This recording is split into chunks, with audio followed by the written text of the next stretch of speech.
Negara produsen kendalikan dunia perdagangan lalu kendalikan dunia keuangan. Itu persepsi old mind. Pasar modal dan pasar uanglah sebenarnya pengendali dunia keuangan. Dan ini persepsi new mind. Neraca perdagangan positif dianggap baik dan solusi bernegara oleh old mind. Faktanya selama menjabat malah impornya membesar. Lalu selalu negatif dagang dengan kakak tertua Tiongkok. Jujur, entah bagaimana kok sekarang kakak tertuanya negara komunis ya. Dan diterima luas lagi pemahaman bahwa tidak apa-apa bekerja sama dengan negara komunis. Yo wes, kita lanjut. Toh jabatan old mind ada batasnya. Kembali ke kalimat awal, negara produsen akan kendalikan dunia perdagangan dan dunia keuangan. Itu strategi Tiongkok. Di mana negara defisit alias yang Tiongkoknya surplus, pasti negara yang kalah tersebut akan dipaksa pakai yuan. Catat ya, ketika sebuah negara pakai mata uang negara lain untuk transaksi, artinya negara tersebut kalah ekonominya. Kita lihat strategi serangan ekonomi dari ilmu ekonomi.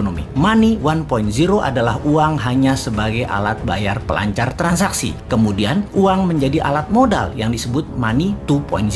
Kemudian uang menjadi alat kendali ekonomi disebut money 3.0. Salah satunya debt trap yang Tiongkok lakukan. Pintar, dari money 1.0 langsung ke 3.0 karena ya memang Tiongkok nggak punya Wall Street, tempatnya money 2.0. Kita lompat sebentar sebelum balik ke money 3.0 agar sambungannya paham. Sejarah Partai Komunis di Tiongkok, di mana orang-orang nasionalis kabur keluar Tiongkok ketika komunis berkuasa dengan tangan besi. Satu ke Taiwan, jadi negara yang dipayungi Amerika. Yang kedua ke Hong Kong, jadi city country di bawah Inggris. Keduanya, Taiwan dan Hong Kong ekonominya maju pesat sejak tahun 60-an hingga saat ini. Sejak tahun 1989, reformasi ekonomi di Tiongkok melawan hegemoni IMF mulai dijalankan secara gerilya, main dengan globalis dan main dengan double standar, yaitu renminbi yuan. Catat sekali lagi, nantinya kita new mind akan pakai strategi yang sama ini, kecuali kalian masih suka dengan old mind yang sekarang berkuasa. Apa yang Tiongkok lakukan setelah memutuskan melawan IMF, namun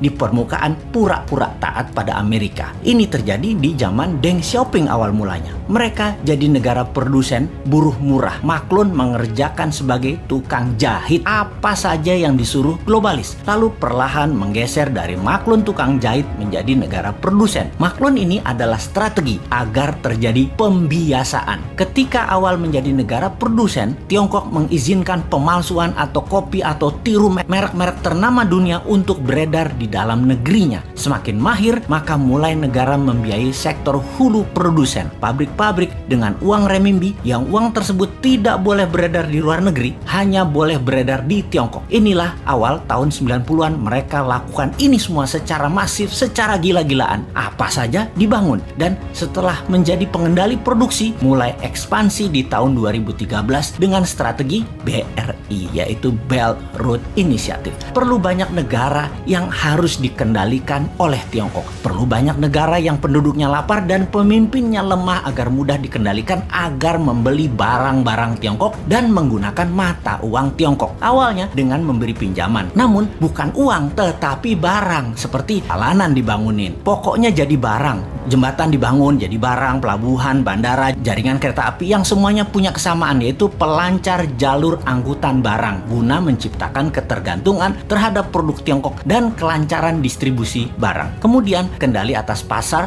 yang kebetulan semua bergeser ke digital. Jadi strateginya adalah beli dan ambil semua jaringan marketplace milik pengusaha lokal sebuah negara agar isi produknya adalah barang-barang buatan Tiongkok. Begitu sudah tercapai ketiganya, maka tahap keempat, mata uang Tiongkok dipakai sebagai alat transaksi. Pertama, sebatas transaksi dua negara. Nanti tahap kelima sampai ke pasar-pasar tradisional bisa pakai yuan. Ingat, ketika keluar negeri, yuan yang disebut. Itu membedakan asal uang itu. Walau kalau ditanya di Tiongkok, bagi mereka sama itu yuan atau renminbi. Namun kita pahamlah, kita kan ngerti bernegara, ngerti bagaimana Tiongkok bermain, dan ngerti cara memainkannya. Sayang aja masih sedikit yang percaya dan masih banyak yang tidak peduli. Wajar kalau masyarakat tidak tahu, namun pejabat yang tidak peduli dan tidak tahu juga banyak banget. Apalagi yang mau menari jadi presiden di 2024. Rasanya nggak ada yang paham beginian. Yang penting gue populer dan rakyat pilih gue.